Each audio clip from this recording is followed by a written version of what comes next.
Hello, everybody. I'm Louis DiPaolo, and welcome to the UCF 2019 Preseason Hockey Show.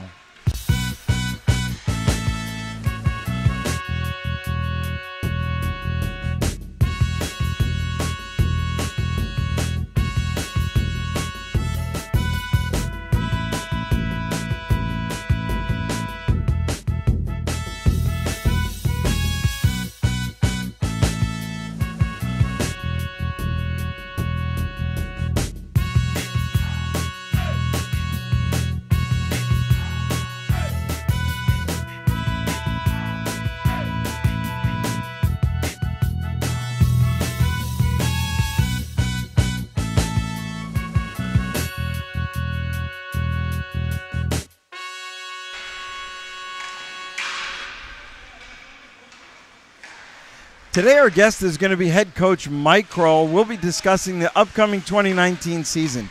There were so many highs and lows last year, but for the first-year coach, it all ended well as the Knights ended up playing in the 12th national championship game in 19 years. Coach, congratulations on a successful first season. It must have been a lot of fun because you're back for your second year. Yeah, I had a blast for the first year with UCF. We couldn't have been more proud of the guys. So as you reflect back on your emotions from last year, the roller coaster that we experienced, how hard was it to keep the kids motivated during that period? Yeah, you know, we had our ups and downs the whole season with injuries, eligibility, and some other things that took place. But remaining positive and telling the guys that if they do focus on hockey and playing hockey and staying disciplined, good things could happen at the end of the season, which they did. So once the decision was made and we became eligible for the postseason, what life lesson did you share with the kids? Well, I think it's just really important that no matter what happens as we go through the season and through life, that they're staying positive throughout everything. They're staying disciplined was really key, and really representing UCF with the highest expectations for the program. So now once the boys kept their hard work going, they earned a bid to regionals, played well, and they got a chance to go to nationals. What was that feeling like at regionals when you won that last game knowing you were qualifying for the nationals? Yeah, it was a really awesome weekend. I'll tell you, the last 5 minutes of playing Georgia Tech that game in Huntsville was probably the longest 5 minutes of my game time for college hockey. And when I looked at Coach Mariani, I said, I do not want to go into overtime. And we pulled it off and with the win, and I couldn't have been more proud to take that victory and move on to Dallas. But it didn't stop there because once you got past regionals, you went to Dallas, and the kids played really well, and you were one of 16 teams left playing for a national championship, 4 of which the Southeast United States were the SCHC. How cool was that, and what was your experience like there? Yeah, especially in Dallas in the national championship. We went there with basically 12 players with some injuries that took place. And a suspension. And so we were shorthanded, and we won a game out in nationals. And it certainly was an up-and-down weekend there, but it was a great experience that I know the guys remember for the rest of their lives. So now that you're in your second year, things got off to another crazy start with Hurricane Dorian. What did you take from last year's experience from beginning to end that you'll be able to use for this year, and how would you like to improve upon things? Yeah, lessons learned. I mean, with our first season, there's always bumps in the road we're going to hit. And, you know, we had a lot of planning this year once the season ended after nationals, we got the ground running and started planning for this season already. The schedule was done really early in the year and for this season.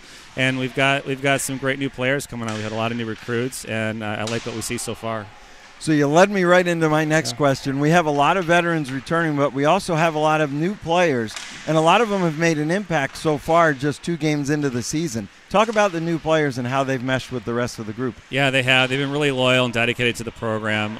Their work ethic has just been amazing since we started practicing together, and on and off the ice, we're starting to mesh with the entire team. And, yeah, we've lost some players that graduated, and some of the returning players have stepped up to the plate. And we've made some captain announcements, and they're really getting along with the guys.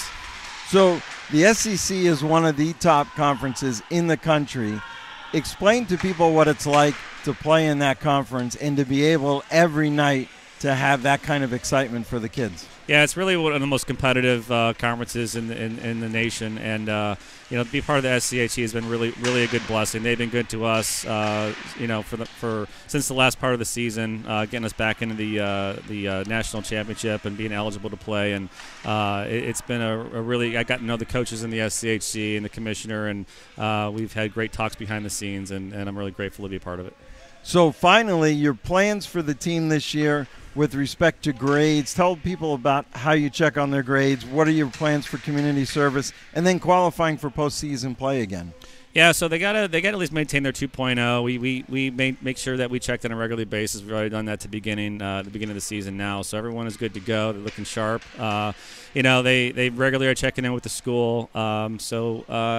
And to maintain that, we'll stay on top of it. We're always communicating with them. We've got a great relationship with the school and the club sports teams there at the program. So we're going to stay on top of it. And I think I like the guys' work ethic right now, and they're doing what they're being told to do. That's awesome. Well, we got off to a 1-1 start.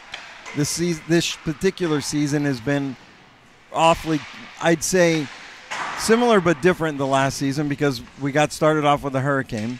Then we got to play a surprising Embry-Riddle team the first weekend. They beat us in their place. We came back and played a great game here and had a 2-0 shutout.